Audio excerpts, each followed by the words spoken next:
அனைவருக்கும் வணக்கம் நண்பர்களே. இன்னைக்கு நாம ஒரு சுவாரஸ்யமான பதிவு தான் பார்க்க போறோம். வீட்டில் பூஜை அறையில நாம பொதுவாகவே விளக்கேற்றி வழிபடுவோம். ஆனால் ஒரு சில பொருட்கள் வைத்து விளக்கேற்றினால் மிகப்பெரிய மாற்றத்தை ஏற்படுத்துன்னே சொல்லலாம். அப்படி பார்த்தோம்னா உப்பு, வெற்றிலை மற்றும் எலுமிச்சை பழத்துல தீபம் ஏற்றும் பழக்கம் ஒரு சிலருக்கு மட்டுமே இருக்குதுன்னு சொல்லலாம். அப்படி பொருட்களை வைத்து தீபம் ஏற்றினால் உண்டாகும் நன்மைகள் என்ன என்பதை இந்த வீடியோவில் நாங்கள் சொல்லியிருக்கோம். இந்த வீடியோ உங்களுக்கு பயனுள்ள தகவல்களாக இருக்கும். வீடியோவில் எந்த இடத்துலையுமே ஸ்கிப் பண்ணாமல் தொடர்ச்சியாக பாருங்கள். மறக்காமல் உற்சாக நியூஸ் சேனல் சப்ஸ்கிரைப் பண்ணிக்கோங்க. வீடியோக்குள்ளே பார்க்கலாம். முதலாவதாக பார்த்தோம்னா உப்பு தீபம். உப்பு தீபம் ஏற்ற உகந்த நாட்களாக வெள்ளிக்கிழமை மற்றும் பௌர்ணமி தினத்தை சொல்வாங்களாம். மற்ற நாட்களை கூட உப்பு தீபம் ஏற்றுவதை தவிர்ப்பது உத்தமமா. உப்பு தீபம் ஏற்றி வழிபட்டாலே சகல ரோகங்களும் அதாவது நோய்களும் தீருமா. கோவில்களில் உப்பு மற்றும் மிளகு சேர்த்து கோபுரத்தில் வைப்பது பார்த்திருப்போம். வைக்க நோய்கள் தீரும் என்பது சாஸ்திர நம்பிக்கையாக சொல்லியிருக்காங்க. பௌர்ணமி நாட்களில் உப்பு தீபம் ஏற்றி வைத்து வழிபட்டாலே தொழில் தடை, வருமான தடை, பதவி உயர்வு கிடைப்பதில் இருக்கும் தடைகள் அனைத்தும் விலகும். நினைத்த வேலை நினைத்தபடியே கிடைக்குமா. மனதில் நினைத்த விஷயம் தடைப்பட்டு கொண்டே இருக்கும் பொழுது உப்பு தீபம் ஏற்றி வழிபாடு செய்தாலே 48 நாட்களுக்குள்ளே நினைத்தது நடக்குன்னு சொல்லுவாங்க. சிறிய பூஜை செய்யக்கூடிய தாம்பல தட்டுல கல் உப்பை பரப்பியே அதன் மேல அகல் விளக்கு ஒன்றை புதிதாக வைத்து 2 பஞ்சு திரி போட்டு நெய் விளக்கு அல்லது நல்லெண்ணெய் ஊற்றி தீபம் ஏற்றுவது தான் உப்பு தீபம். உப்பின் மீது எரியும் தீபத்துக்கு ஜோதிக்கு சக்தி அதிகம்னு சொல்லுவாங்க. மற்ற தீபங்களை காட்டிலுமே உப்பு தீபம் ஏற்றுவதாலே கிடைக்கக்கூடிய நன்மைகளும் அதிகமானதாக இருக்குதா. உங்களுக்கு அடிக்கடி தொந்தரவு கொடுக்கும் பகைவர்கள் தொல்லை நீங்க வெள்ளிக்கிழமை தோறுமே உப்பு தீபம் ஏற்றி வழிபட்டு வாருங்க. எவ்வளவு குடைச்சலை உங்களுக்கு பகைவர்கள் கொடுத்து கொண்டிருந்தாலுமே அவர்களை செயல்படாமல் செய்து விடுமா இந்த உப்பு தீபம். மனதில் வஞ்சம் வைத்து கொண்டு எந்த ஒரு பரிகாரத்தையும் செய்யாதீங்க. வஞ்சம் இல்லாம துன்பம் நீங்க கூடிய வகையில தான் உங்கள் பிரார்த்தனைகள் இருந்தாலே நிச்சயம் உங்களுடைய வேண்டுதல்கள் அனைத்துமே பலிக்கும்.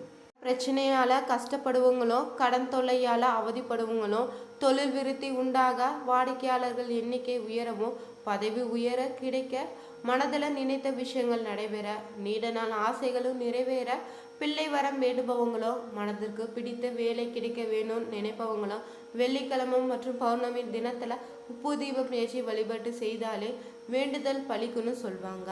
மற்றவர்களை அழிக்கும் நோக்கத்தோடு சுயநல நலத்தோடு உப்பு தீப வழிபாடு செய்வது செய்யாதீங்க.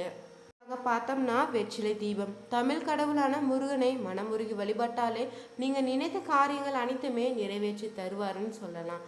அது மட்டும் இல்லாமல் கார்த்திகை மார்கழி மாதங்களில் முருகனுக்கு மாலை அணிந்து நடைப்பயணம் மேற்கொள்வாங்க நிறைய பேர் இருக்கிறாங்க. முருகன் நினைத்த காரியங்களை நிறைவேற்றுவார் என்பதற்காகவே சஷ்டி விரதம், கார்த்திகை விரதம் என பல வழிபாட்டு முறைகளை மேற்கொள்வீங்க. இந்த வரிசையில முருகனுக்கு உகந்த வழிபாடு தான் வெற்றிலை தீபம்னு சொல்லலாம். அது பல பெரிய நன்மைகளை தரக்கூடியதாக இருக்குது.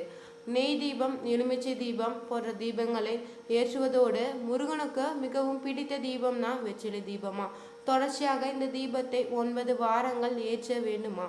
மனமுருகி வெற்றிலை தீபம் ஏற்றி வழிபட்டு வந்தாலே முருகன் நீங்க நினைத்த காரியங்கள் நிச்சயமாக நிறைவேற்றி தருவாரு.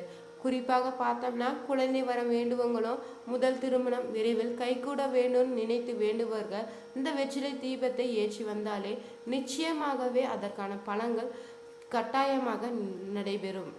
பார்த்தோம்னா 7 நாட்களுக்கு முருகனுக்கு உகந்த பிடித்த நாள் தான் செவ்வாய்க்கிழமை. இந்த நாளில் நீங்கள் வெற்றிலை தீபம் ஏற்றுவது நல்லதுன்னு சொல்லலாம். செவ்வாய் ஹோரையில் விளக்கேற்ற வேணும். காலை 6 மணியிலிருந்து 7 மணி வரையிலும், மதியம் பார்த்தோம்னா 1 மணியிலிருந்து 2 மணிக்குள்ள, மாலையில் 6 மணி முதல் 7 மணி வரையிலும் விளக்கேற்றுவது நல்லதாக சொல்லப்படுது. வெற்றிலை விளக்கேற்றும் போது என்ன பார்க்கணுன்னா, வெற்றிலை தீபம் ஏற்றுவதற்கு முன்னாடி பூஜை அறையை நாம் சுத்தமாக வச்சுக்கணும். பன்னீர் தெளித்து சுத்தம் செய்யும் போது தான் வாசனை நமது மனதை அமைதியாக்குமா. வெற்றிலை தீபத்தை எப்போதோ ஏற்றினாலுமே நுனி இல்லாத வெற்றிலையை பயன்படுத்தக்கூடாது. வெற்றிலை காம்போடு விளக்கேற்றவும் கூடாதாம். பார்த்தோம்னா 6 வெற்றிலை எடுத்து நன்கு சுத்தம் செய்து கொண்டு மஞ்சள் குங்குமம் இடணும். இதை எடுத்து ஒரு தட்டில் வெற்றிலையை அனைத்துமே மயில் தொகை போல விரித்து வச்சு கொள்ளுங்க. வீட்டில் சிறிய இருந்துச்சுன்னா அதையும் வைத்து கொள்ளலாம். பின்னர் அடுக்கி வைத்துள்ள வெற்றிலையே அகல் விளக்கை வைத்து நல்லெண்ணெய் ஊற்றி தீபம் ஏற்ற வேண்டுமாம். காம்பில பார்த்தோம்னா பார்வதி தேவியும் வெற்றிலையின் நுனியில லட்சுமியும் நடுவில் சரஸ்வதி வாசம் செய்வதாக சொல்வாங்க. சேதாரம் இல்லாத புத்தம் புது வெற்றிலை எண்ணிக்கையில எடுத்துக்கொள்ளணுமா. முக்கியமாக நுனி பகுதி சேதாரம் இல்லாமல் இருக்கணுமா. நுனியில வெற்றிலை பூஜைக்கு எப்போதுமே பயன்படுத்தக்கூடாது. வெற்றிலையிலிருந்து காம்பினை கிள்ளி எடுத்துக்கொள்ளணும். காம்பில்லாத 6 வெற்றிலைகள் ஒரு பலகையில மீதோ அல்லது ஒரு டேபிள்ல மீதோ 6 வெற்றிலைகளை மயில் தொகை போல விரித்து கொண்டு வைக்கணும். அதன் மேலதான் ஒரு அகல் தீபத்தை வைத்தோ நல்லெண்ணெய் ஊற்றி திரி போட்டு வைக்கணுமா. அடுத்து கிள்ளி வைத்திருக்கும் 6 காம்புகளையும் நல்லெண்ணெய்க்குள் போட்டு தீபத்தை ஏற்ற வேண்டும். தீபத்துல எண்ணெயை சூடாகி வெற்றிலை காம்பல இருந்து லேசான நறுமணம் வீசும். தீபத்திற்கு அடியில இருக்கும் காம்பு இல்லாத வெற்றிலை தீபத்தின் சுடும்படி வெற்றிலை இருந்து நறுமணம் வீசுமா. இந்த நறுமணத்தை நன்றாக உள்ளிழுத்து தீபத்தை நோக்கியவாறு 5 நிமிடங்கள் உங்கள் மனதில் நினைத்திருக்கும் கோரிக்கையை வைத்து தியானம் செய்தாலே போதும். உங்களுக்கு இருக்கும் எப்படிப்பட்ட பிரச்சனை இருந்தாலும் விரைவில் தீர்ந்து வாழ்க்கையில மகிழ்ச்சி பொங்கும். நினைத்த இது ஈடேறும். காரணம் வெற்றிலையின் வீச்சிருக்கும் முப்பெரும் தேவைகளும் அருட்பாவை உங்களுக்கு கிடைக்கும். பார்த்தோம்னா எலுமிச்சை பழத்துல தீபம் ஏற்றுவாங்க. பொதுவாகவே துர்கை அம்மனுக்கு தான் எலுமிச்சை பழத்தை தீபம் ஏற்றி பார்த்துருப்பீங்க. செவ்வாய்க்கிழமையில ராகு காலத்துல துர்கா தேவிக்கு எலுமிச்சை தீபம் ஏற்றி துர்கையினுடைய காயத்ரி மந்திரத்தை சொல்லி வழிபட்டு வந்தீங்கன்னாவே நம்ம வாழ்வில துக்கத்தை எல்லாம் போக்கி அருள்வாளாம். உலகுக்கே சக்தியாக திகழ்பவள் தான் ஸ்ரீ பார்வதி தேவி. சக்தி தெய்வங்களுக்கெல்லாம் தலைவின்னு சொல்லுவாங்க. அது மட்டும் இல்லாம பார்வதி தேவியின் முக்கியமான வடிவங்கள துர்கா தேவி ஒண்ணு. பார்வதி தேவிக்கு இணையான சக்தியை கொண்டவள் தான் இந்த துர்கா தேவி. இந்த துர்கா தேவியை எலுமிச்சை பழத்தை கொண்டு வழிபட்டு வந்தீங்கன்னா வாழ்க்கையில அனைத்து விதமான பிரச்சனைகளிலிருந்து விடுபட செய்வாளாம். சக்தி வாய்ந்த தேவியரின் துர்கா தேவி வழிபாடு மிக மிக உன்னதன்னு சொல்லலாம்.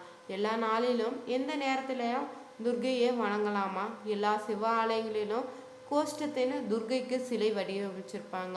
எப்போது வேண்டுனாலும் வழிபடலாம். அது மட்டும் இல்லாமல் ராககால வேளையில நீங்க துர்கா தேவியை வழிபட்டுவது இன்னும் சிறப்பான பலன்களை தருமா. செவ்வாய்க்கிழமையும் வெள்ளிக்கிழமையும் துர்கை வழிபாட்டிற்கு உகந்த நாட்களாக சொல்லுவாங்க. இந்த நாள்ல நீங்க அம்மன் வழிபாடு அம்பிகை வழிபாடு முக்கியத்துவமாக கொண்டு வழிபட்டு வந்தினாலே சிறந்த பலன்களை அளிக்குமா. துர்கைக்கு இந்த நாட்கள்ல அவசியம் வழிபட்டு வந்தீங்கன்னாவே கருத்து வேற்றுமையால் பிரிந்த தம்பதி கூட இணைந்து விடுவாங்களாம். கிழமை நாள்ல ராகு கால நேரமான மாலை 3 மணி முதல் 4:30 மணி வரை. வெள்ளிக்கிழமையில ராகு கால நேரம் பார்த்தோம்னா 10:30 மணி முதல் 12 மணி வரை. இந்த நேரங்களை அருகில் உள்ள கோவிலுக்கு சென்று துர்கா தேவிக்கு செந்நிற மலர்கள் சாத்தி வழிபடலாம்.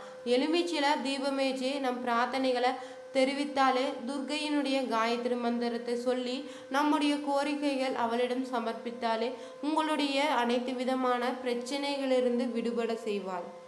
வெள்ளிக்கிழமை மட்டும் இல்லாமல் ஞாயிற்றுக்கிழமையில கூட ராகு கால வேலையில மாலை 4:30 முதல் 6 மணி வரையிலான நேரத்துல துர்கை சன்னதிக்கு முன்னாடி அமர்ந்து கொண்டு துர்கையினுடைய மந்திரத்தை சொல்லி எலுமிச்சை பழத்துல தீபம் ஏற்றி வந்தீங்கன்னாவே நம் வாழ்வில் இதுவரை இருந்த துன்பங்கள் அனைத்துமே காணாமல் போகும். அது மட்டும் இல்லாம தடைகள் எல்லாம் தகர்த்தருள்வார் துர்கா தேவி. காலை மற்றும் மாலை நேரத்துல பூஜை செய்து விளக்கேற்றி வழிபடணும்.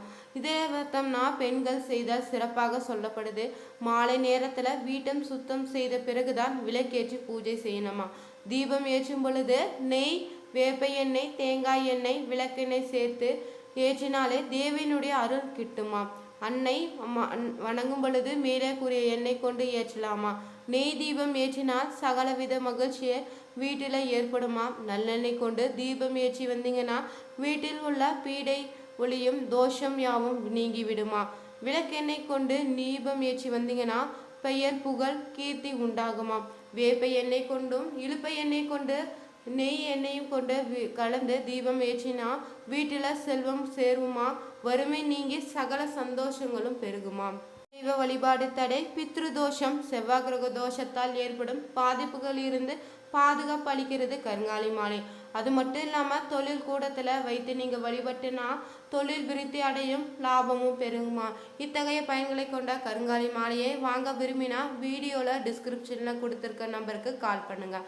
வீடியோ பிடிச்சிருந்தா லைக் பண்ணுங்கள், ஷேர் பண்ணுங்கள், கமெண்ட் பண்ணுங்கள். மறக்காமல் உற்சாக நியூஸ் சேனல் சப்ஸ்கிரைப் பண்ணிக்கோங்க. Thank you viewers.